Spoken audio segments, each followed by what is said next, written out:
I ain't gonna lie. Y'all haven't seen me in a minute because I have been no-lifing the absolute hell out of Outer Worlds 2. That's besides the point. I got some reactions for y'all. If you want to catch me live, it's going to be linked in the description, and it's going to be linked probably down in the pinned comments or something, and it's probably showing here on screen right now. Hopefully y'all doing okay, and I'm sorry. That game had me locked in. I'm still low-key locked in, but I'm starting to slow down on my playtime now.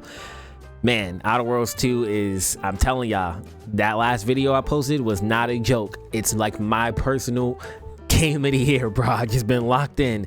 Anyways, I got this video pulled up for us to react to today from the one and only Rhymestyle. This video is called Who Ruined It? You know the phrase, don't hate the player, hate the game? That's I always pre-fire that like. now, actually for a very long while, and you know, on the note of don't hate the player, hate the game, I feel like that's a notion that's probably most related to like competitive games or games where you're playing against somebody. It's supposed to be fun, quotation marks, right? And they're abusing a system or they're abusing a mechanic that's literally broken, and they're like, hey man, don't hate me, hate the game. I'm just doing what the game allows me to do. And on one end, I get it, but on the other end, you're like, but dog, I'm just trying to like have fun and game. But I get it. People just be like, nah, you being a wuss. Like, if you can't find a way to get around that, then you just not get at the game and just say that you're bad. Just say that. Get good, the get good culture. But I tote the line a little bit. On one end, it's like, yeah, if I can't abuse a mechanic myself personally, I get it. It feels good to do so. But I don't know, maybe it's just me. I sometimes feel like it's scummy to just keep on abusing something over and over and over. For example, if you was to stun lock somebody within like a fighting game, right? And they just can't get up, and they're like stun lock being like their animation lock. Okay, you hit them, they get knocked down. On their get up, they can't do anything. There's no actual recovery frames or anything like that. No iframes within the recovery frames. So they're just constantly getting hit by a certain move that you could do with a character. It could be like a low sweep that has like a heavy hit down or something, but the heavy hit down keeps them in this continuous loop that they can't do something. Now, I think it's a little different if you find a way to like be skilled enough that you're doing some type of infinite loop inside of a game. I feel like that's different. But if it's like a mechanic is broken, like another good example would be for those that have played the Naruto Storm Connections game, a crazy ass loop when the game first came out and the guard was still extremely squishy.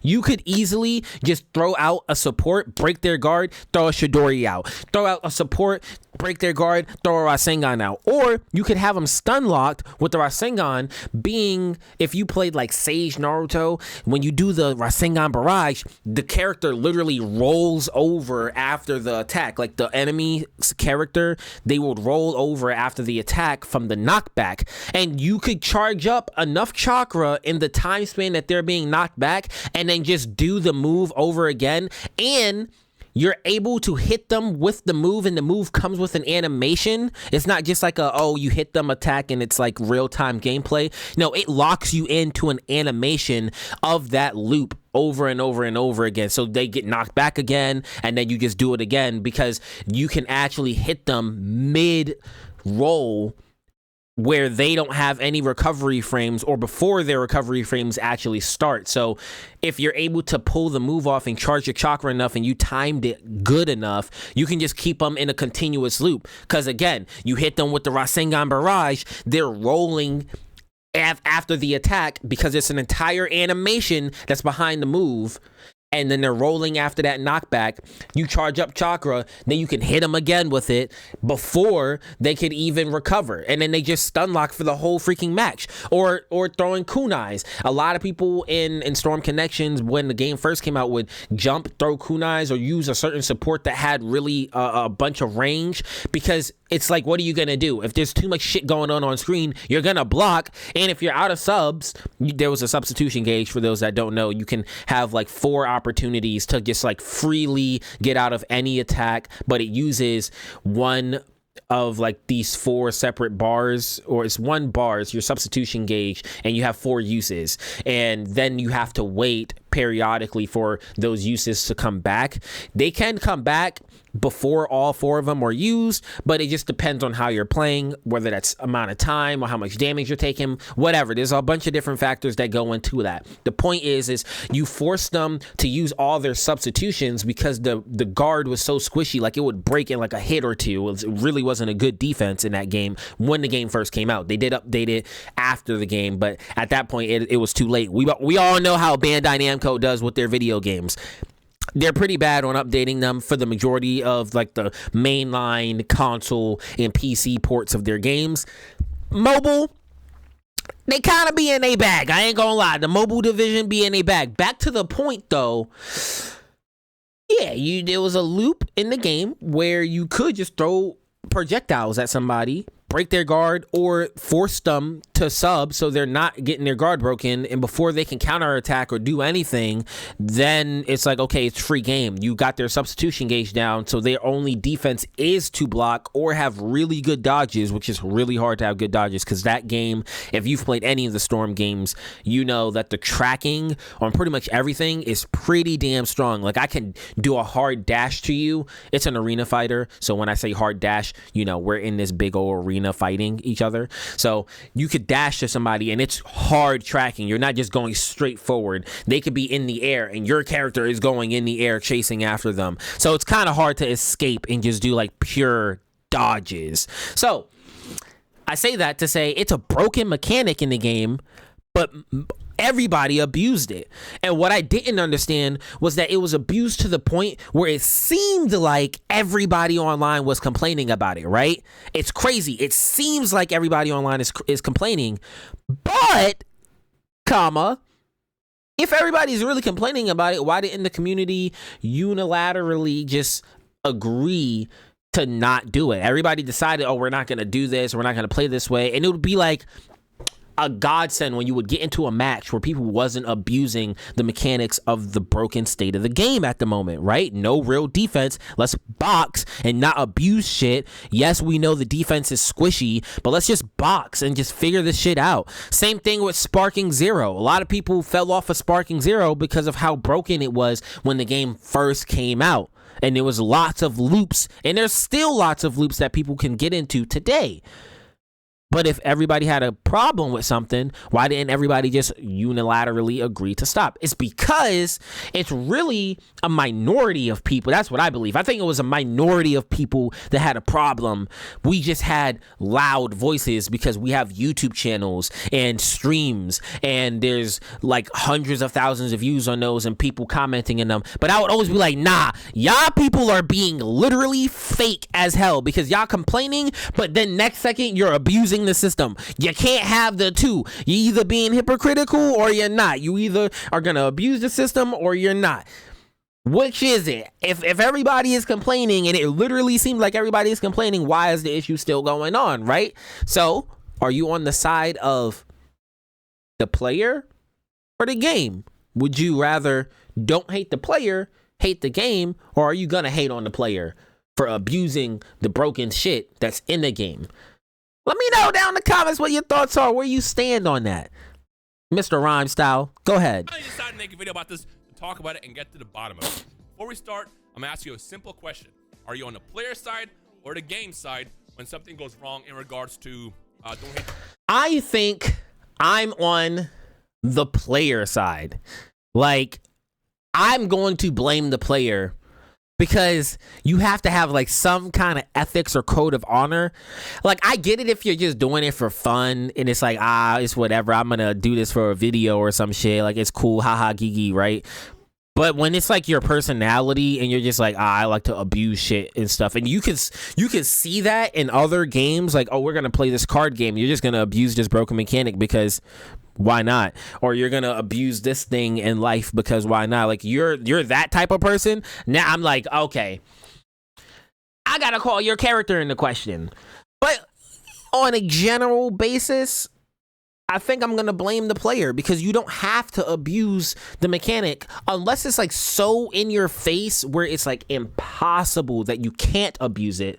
I'm abusing. I'm blaming the player. Player hate the game. Are you on the player side or the game side? Let me know down below. Now, in case you have no idea what I'm talking about, and also to kind of add context, if you just happen to randomly click this video, don't hate the player, hate the game is kind of like an excuse that people usually use when they find something broken in a game and then justify playing like that. And before we start, I'm not talking about meta play.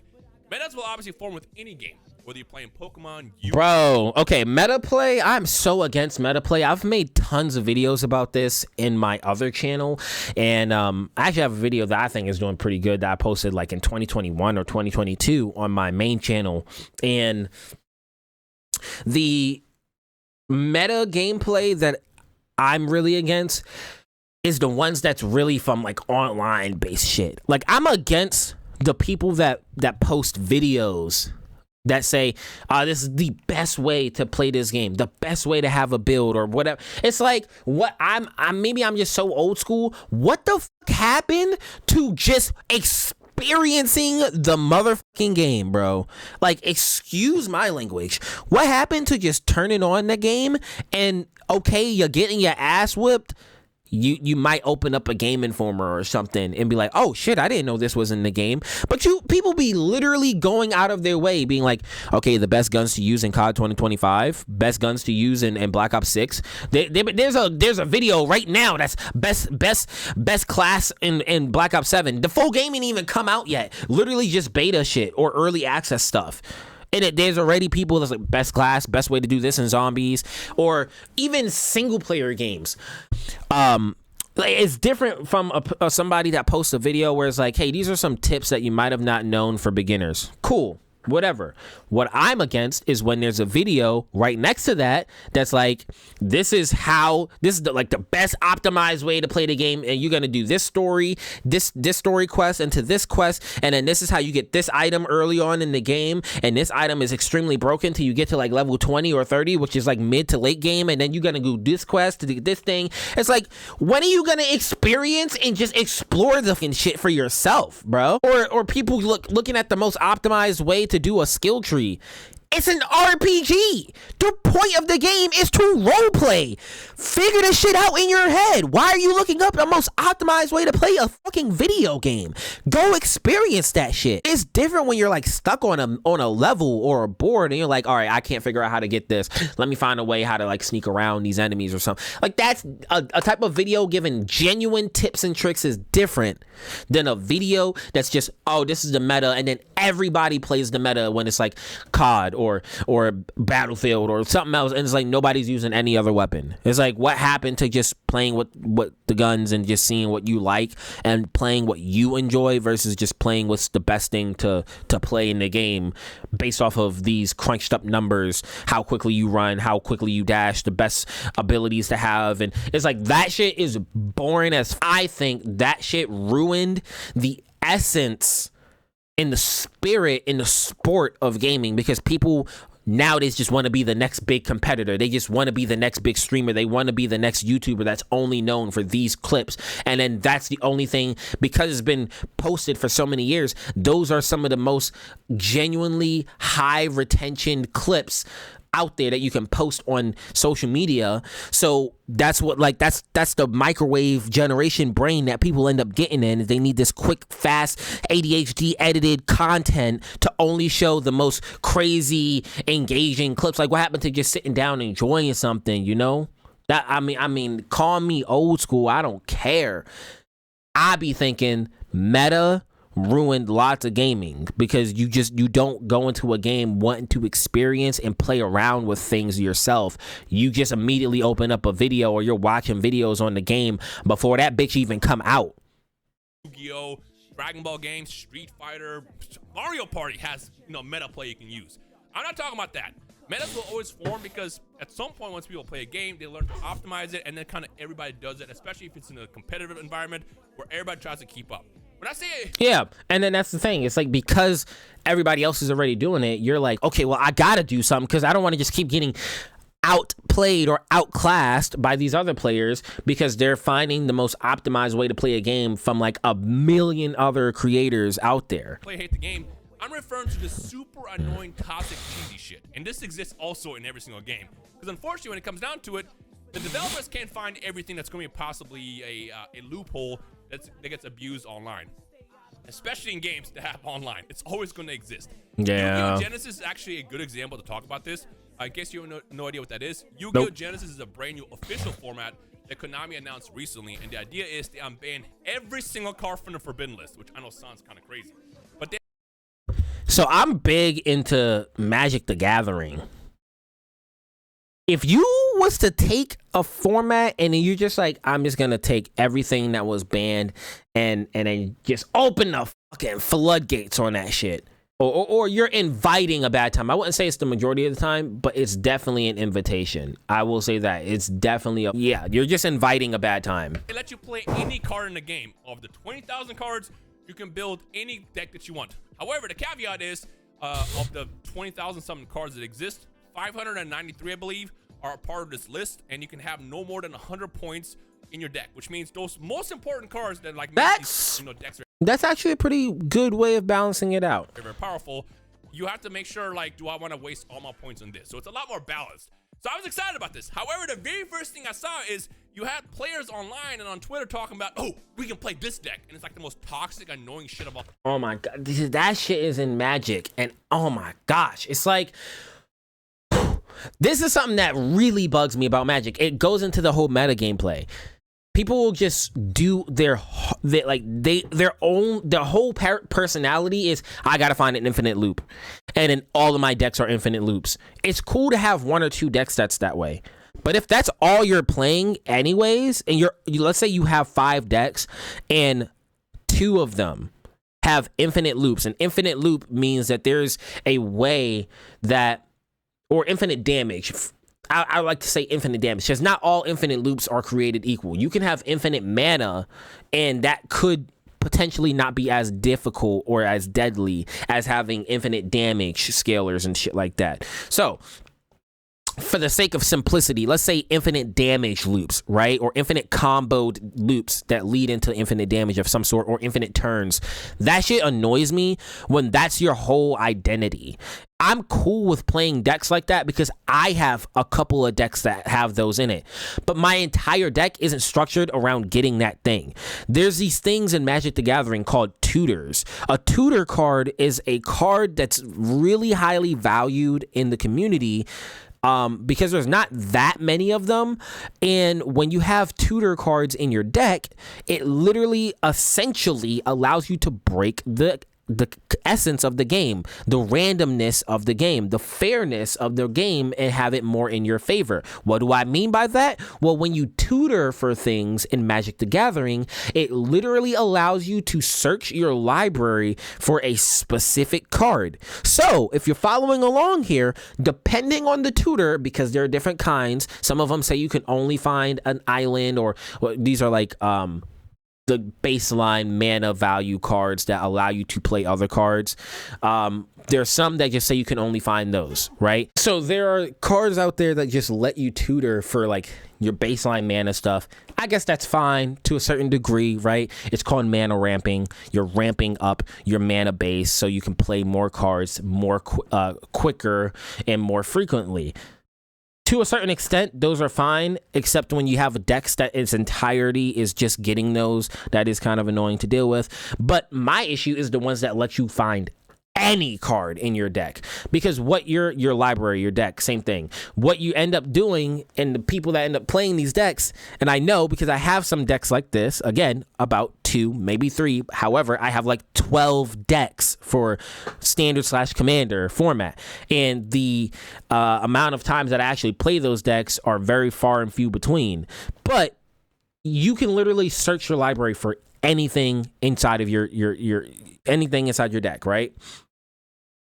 Which means that if you have something inside of your deck that allows you to just combo into an infinite, you can just find that for free. Like, I mean, yeah, you play the card, you pay the mana cost, you can just find it. What's stopping you? Unless somebody counters it, you can just find it.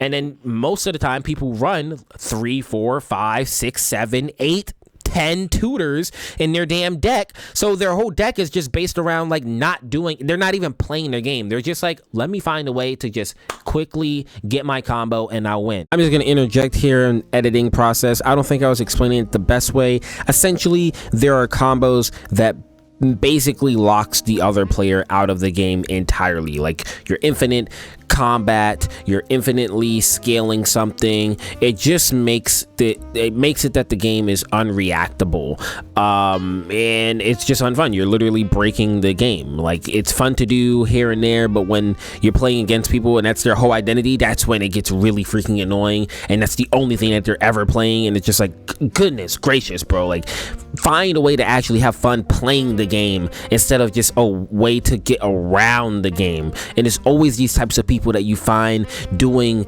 different stuff in different types of medias, whether that's card games or board games, or whether that's gonna be in video games, and they're like, oh, I'm gonna find a way to cheat and hack my way through this thing. It's like, bro, when are you gonna actually just enjoy the freaking game? And I remember seeing this, I'm like why would you even show this? Like, are there people who just get off of school, work, whatever, and then they go to locals and then bring decks like this? It's like, bro, nobody likes you. Yeah, literally, there's fun to be had here and there, but it's like, come on, bro. When you're taking that shit too serious and that's the only thing you're doing, let's talk about it deeper. Let's have a deeper connection. What's really the problem? If that's all you're playing, what's really the problem, son? Like, there's no fun, there's no interaction. You're just annoying. And it's like, oh, the player hate the game. The game is designed like this. Now, luckily, Konami. And I hate when people say that for card games. It's like, the game is not designed that way. You just found literal loopholes in the verbiage of how shit works. Me immediately like stepped in like a week later.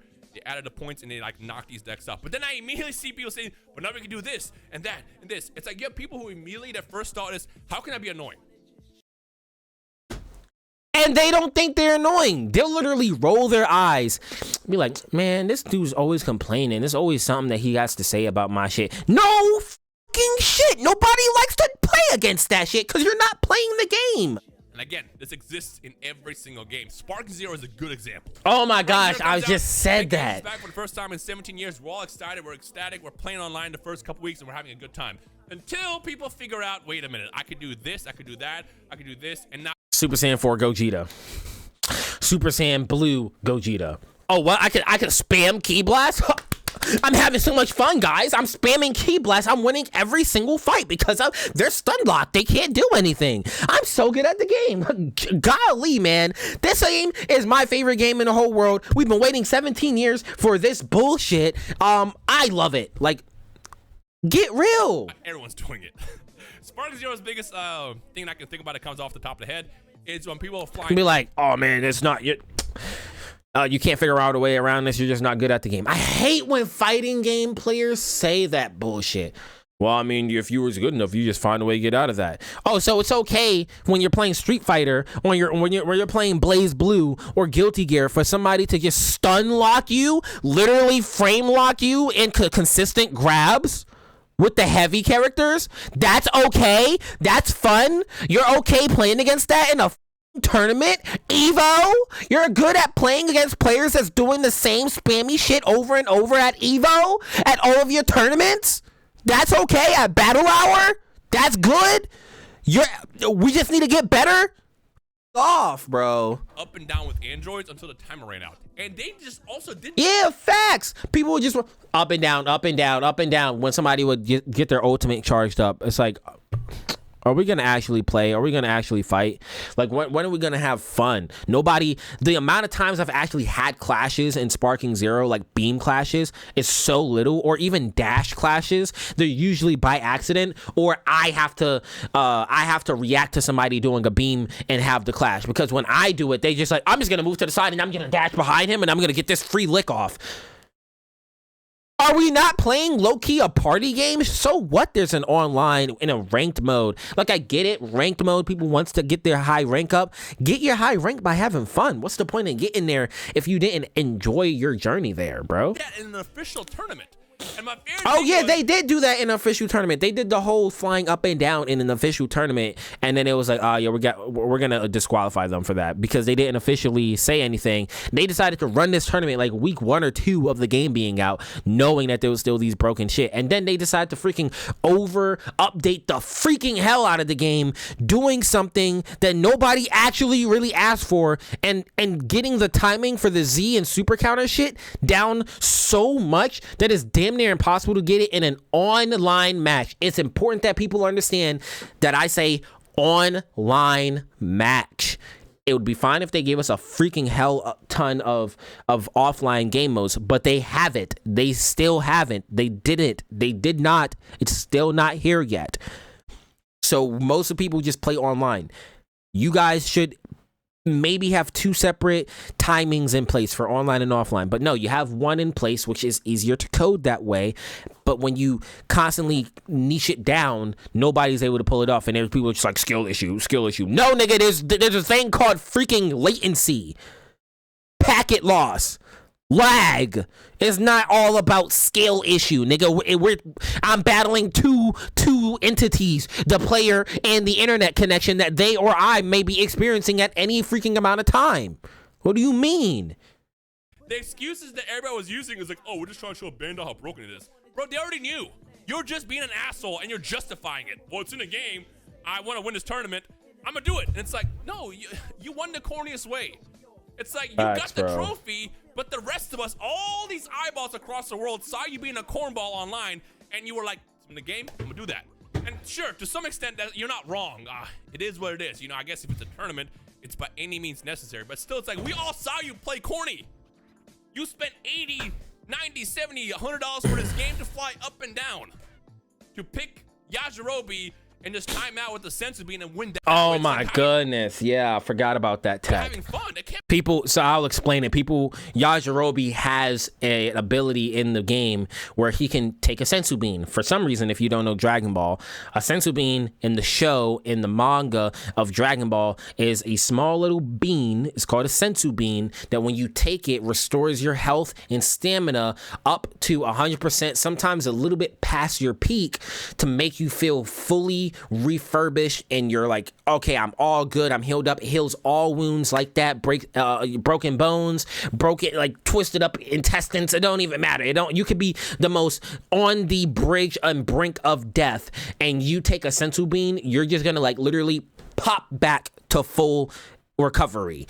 And it also makes you feel full for 24 hours, unless you're freaking a Saiyan. And like if you're Goku and then you could literally just keep on eating a whole bunch of them and not feel full for a little while. But that's besides the point. Yajirobe has an ability in the game that allows him to pop a sensu bean, heals him. So when you're playing online, there's a time limit unless you do a custom game, and you would just get the enemy's health down a little bit lower than yours. And at this point, you could just do any amount of damage to them and just keep on running away. And then all you got to do is just make sure you keep on using your sensu beans, and then you'll just be at full health. So by the time the time runs out, you just win by default from timing them out. And it's usually in team matches that they do that. Again, these playstyles exist everywhere. No matter what game, at some point something will be broken, because like it's impossible once again for a developer to create something or a creator to make something. And it's the mindset that everybody thinks, well, it's fun to be a troll. Why? Call me a Debbie Downer, I guess. I don't freaking know. Call me a loser. Who cares? Like, call me whatever names you want to call me. I never enjoyed being some kind of troll, even when I was a kid, bro. And know every possible flaw. You know, it's not until a lot of eyes get on this like product or whatever your game, and then you have all these eyes like looking into it and like, oh, we can do this. That's when like the broken stuff pops up, and that's when it gets nerfed, fixed, and patched and stuff like that. But it's like, why do people intentionally seek to be annoying is what I want to know. Again, one more time. Agreed. I'm not talking about meta play, because I know this is going to get misconstrued, and people are going to be like, yeah, I hate it when people play the best possible character in this game or the best possible decks in this card game or the best possible way in Mario Party. It's not what I'm talking about. That's just optimizing. I'm talking about just it's not just optimizing, bro. It's not just optimizing, because you got people out there that literally don't even think for themselves. They get on a game or they get on a card game and they gotta say, what's the strongest archetype.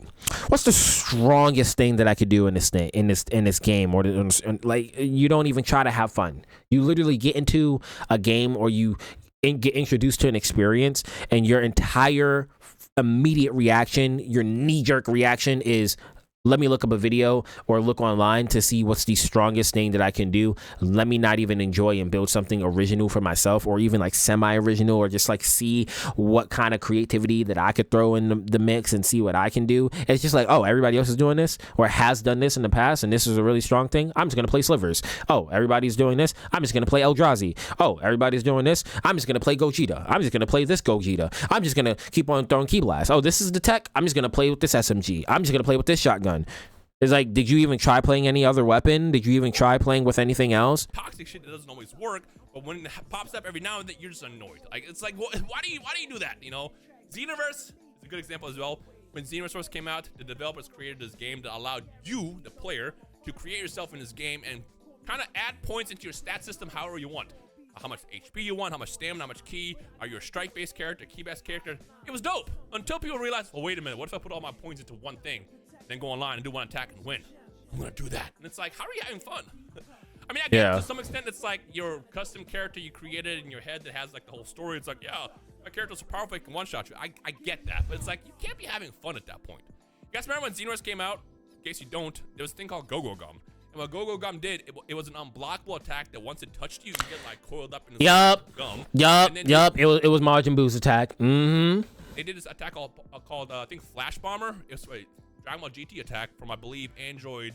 It's either Android Super 17, or it was Omega Shenron, one or two. But what it is when you're coiled up, they do this attack, which is like a shotgun attack, but they do a point blank, and every, I guess, Key Blast hits you and then one-shots you. For a while, that's what people are doing online to win. And it's like, how are you having fun?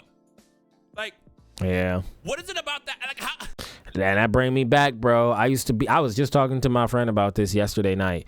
I was like heavy into Xenoverse culture, bro. I mean, I was in online tournaments. I never went to a local tournament for Xenoverse. I did for Naruto Storm 4. But yeah, man, I was into Xenoverse 2, man. I thought I was going to be known for playing Xenoverse 2, but you know, yeah, everybody that knows my story knows that I didn't really grow up with like internet connection and shit like that. I had to do stuff off of a hotspot. I was always grinding my own way. How many times can you go online, do that back to back, get your free wins, and still have fun? I don't get that. I mean, I guess there's some people whose entire life is just being a troll, and they get like a big weird kink out of that. Maybe that's what it is, but I just don't understand it. But ultimately, it comes down to like, is it the player's fault when something gets ruined, or is the game's fault? You know, with Spartan Zero, a lot of people will argue it's the players. The players ruined the game in the beginning. Yeah, but those I players agree. will also say, well, it's in the game, so it's how I'm supposed to play. That's what I want to know. It's like, where do you guys stand with this? Now, I will say with Spartan Zero, a lot of people kept using it's supposed to be unbalanced crutch in the beginning, and they don't understand. I freaking hate that. Oh my, it's supposed to be unbalanced. It's supposed to be, to a certain extent, bro. To a certain extent. And that when Tenkaichi 3 was unbalanced, it meant that if you picked GT, Super Saiyan 4 Gogeta, and took on Krillin, his super attack did 10,000 damage instead of like 7. That was what unbalanced was. You know, you have faster combos, less ability to get staggered, stuff like that. That's what unbalanced meant. But then when we went online in Spartan Zero, people flying up and down calling that it's supposed to be unbalanced. No, that's an exploit. You're being annoying. That's not the same thing. I don't know. I see this in every single game, regardless of what it is. You know, a good example also, if we go all the way back, was people will twist what you're complaining about or what you have a criticism about, and then just twist it in their mind to be like, oh no, but this is what it's at. This is what it actually is. It's like, did you even hear what I said? I know we're getting super old school with it. But there are people who are legit playing that game. What game? We're getting super. Example also, if we go all the way back, was Super Mario Bros. On the Nintendo, which I know. Okay. There are people who are legit playing that game using the warps, the warp pipe. I think like every 3 worlds you can get a warp pipe to get to the very end. And people essentially were just not even playing the game. They were just jumping from pipe to pipe to pipe, and then within 7 minutes they beat the entire game. And it's like, you just spent like, you know, $40-50 to get Mario to not even play it. And then this is the rebuttal to that. Well, it's my money. I can play the game any type of way that I want to play it. I spent the $50. I could play Mario any way I want to play it. It's my $70. I could play Sparking Zero any way that I want to play it. It's my $1,000 deck. I'm gonna play it a lot. It's like, bro, shut the fuck up. What do you mean, bro? You pay all this money just to have this experience? You must be real fun to be around. It's like, what? Why? I mean, granted, you could argue, well, there's speedrunning, sure. But at the time, speedrunning wasn't even a thing. People were just legit just skipping the game. I do agree with that. Speedrunning is an entirely different culture in itself, where the entire purpose of the challenge is to see what exploits you can find in the game for a specific run. You're not trying to have fun in the game. You're not exploiting this shit online to play against somebody else. You're literally finding what's the fastest and most efficient way for me to beat the game as quickly as possible and as safely sometimes as possible, unless you're doing like no hit runs or 1 HP runs, or there's always a challenge attached to it. So to me, that's a very different experience than just trying to play the base game and just exploiting shit over and over and over and over again. You have to beat it and be done with it. And it's like, why'd you buy it if you don't want to play it? No, so it's like, but to be fair, that is technically tech. It's like a secret. It's a cool little Easter egg that they put in the games. But like, mostly looking at it from a perspective of like, well, how are you having fun not playing the game? I guess is the question I'm asking. Yeah. I don't know. I feel like this happens a lot, and regardless of what game comes out, this happens all over the place. Again, one more time, I'm not talking about meta play, because I know people are gonna use an excuse to be like, well, if you play the best deck in Yu-Gi-Oh, this is you. It's like, no. We're talking about stun players, for example. If we're gonna talk about Yu-Gi-Oh stun players, there's players in Yu-Gi-Oh, they will play those decks that win once every like 10 duels. And they play the most annoying cards, but it's not even the game. You set like one card, end your turn, and your opponent can play, and then they scoop, and it's like, yeah, I won. No, I mean, you did, but you won because you just happened to open up that one card that floods your opponent out, which means a floodgate, for example, which means your opponent can't do anything. It's like you're not playing. You set a card, went to them, they ended their turn, and then surrender because they can't play. It's like, it's not fun. Yeah, literally the same thing that can happen in Magic the Gathering. It's like, okay, you can cause these infinite loops, or you can just have it where it's like you can't really annoying one is with the archetype slivers. Slivers can't be blocked except by slivers. Majority of the time you're going to be playing against other people that are playing different stuff. They may be playing dragons, humans, human warriors, warlocks, freaking wizards. It don't freaking matter. They can be playing literally anything else. And the majority of the time, they're going to be playing literally everything else. So that means that the opponent just can't block. So they're just going to be hit for free by everything. Same time, I also know some people are just miserable and angry at the world. And at some point, they play like that because they want to get back at the people who've been playing, I guess, modern Yu-Gi-Oh! The way that they wanted to play. I don't know. It just happens everywhere. Ultimately, I just want to ask, the big question, is it the player's fault when something is annoying or broken in the game? Or is it truly? I blame the players, bro. I blame. My opinion. I blame the player.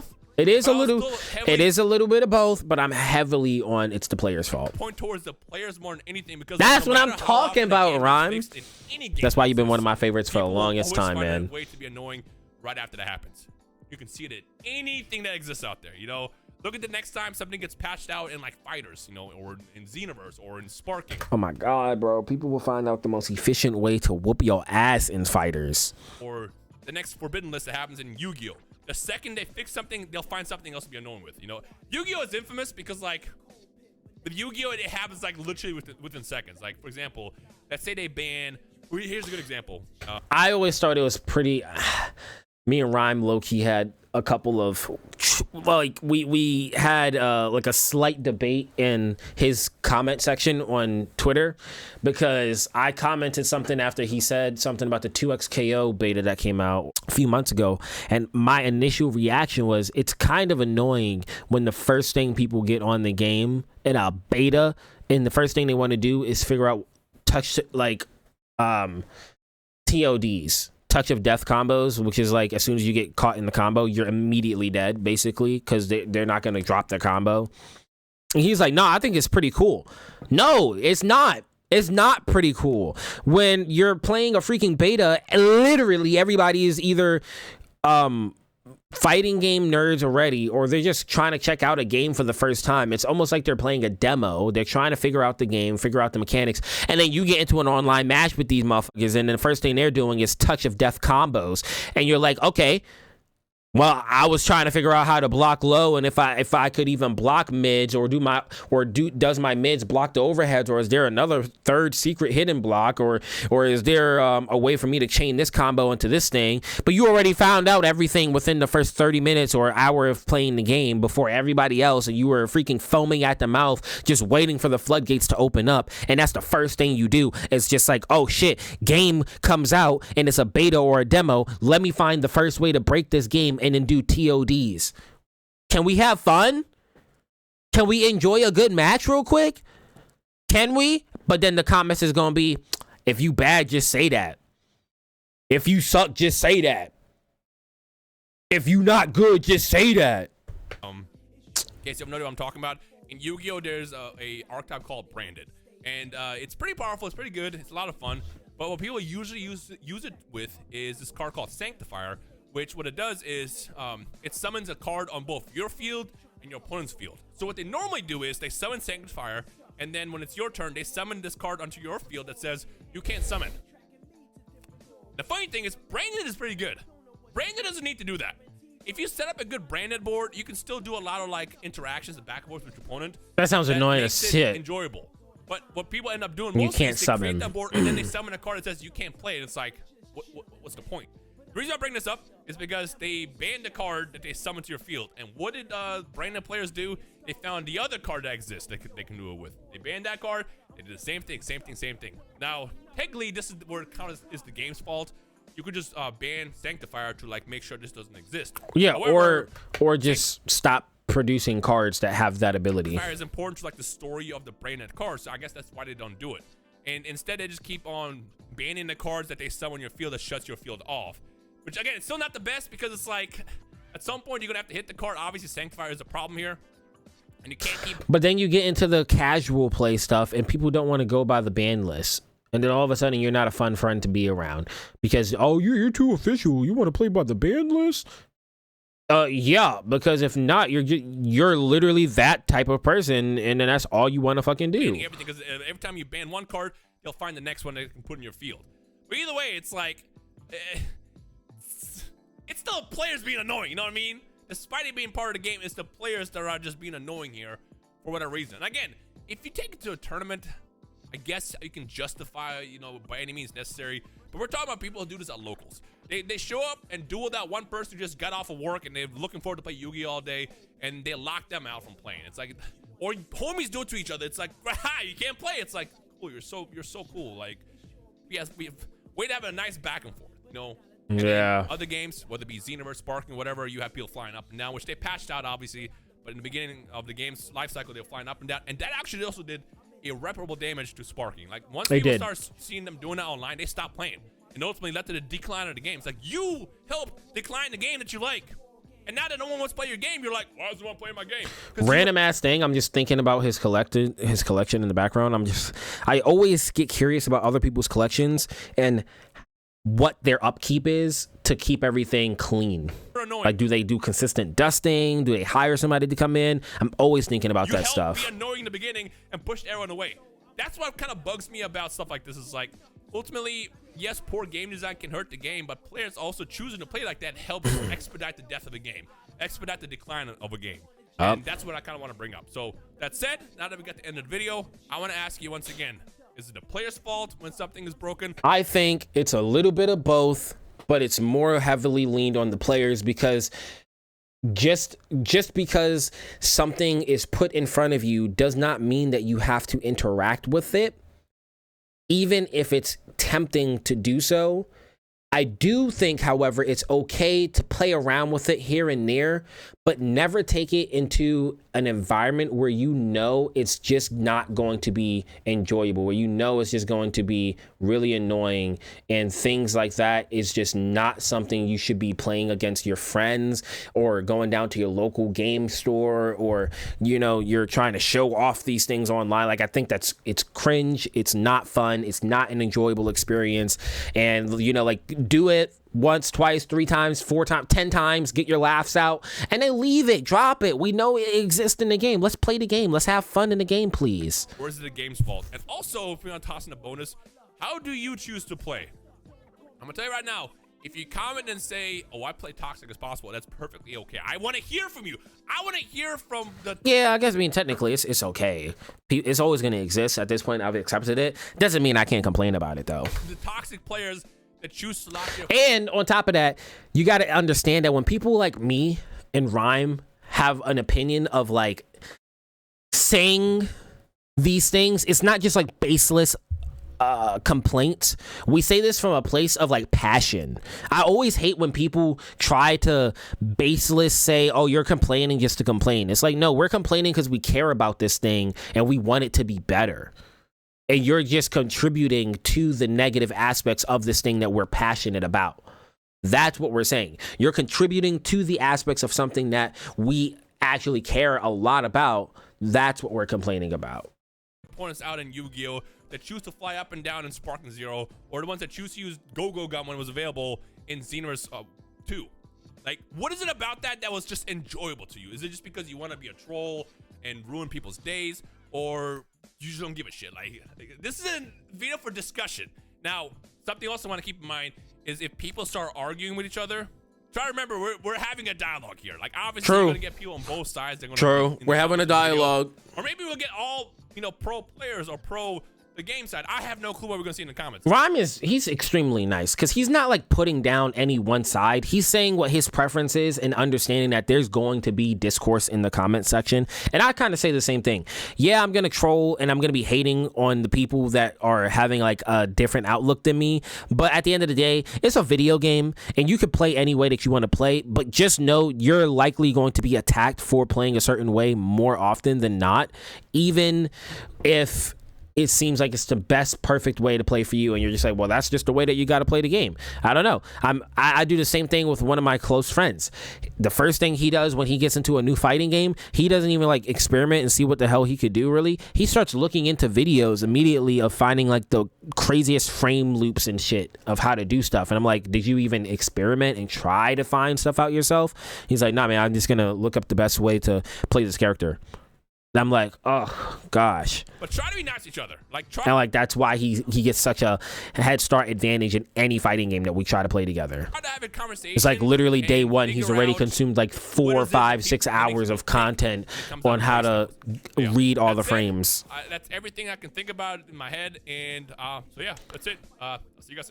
Fire video, Rhymestyle. Go sub to him if you haven't. I don't know who you are if you haven't even subscribed to him at this point and you're watching me. There's no way that I have subscribers that Rhymestyle doesn't already have. Bro has 1.2 million subs and is like the face of the anime community in a lot of senses, especially the Dragon Ball community. Let me know what your thoughts are down in the comments below. What kind of player are you? Would you rather blame the player or the game? Let me know. I'll catch you in the next one. Stay safe out there. God bless. Peace.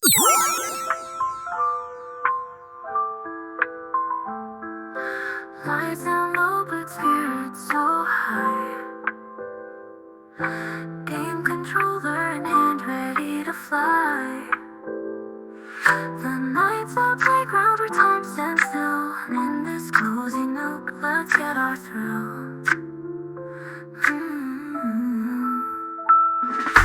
Pencil shining bright in the midnight glow. Leveling up in a world we know.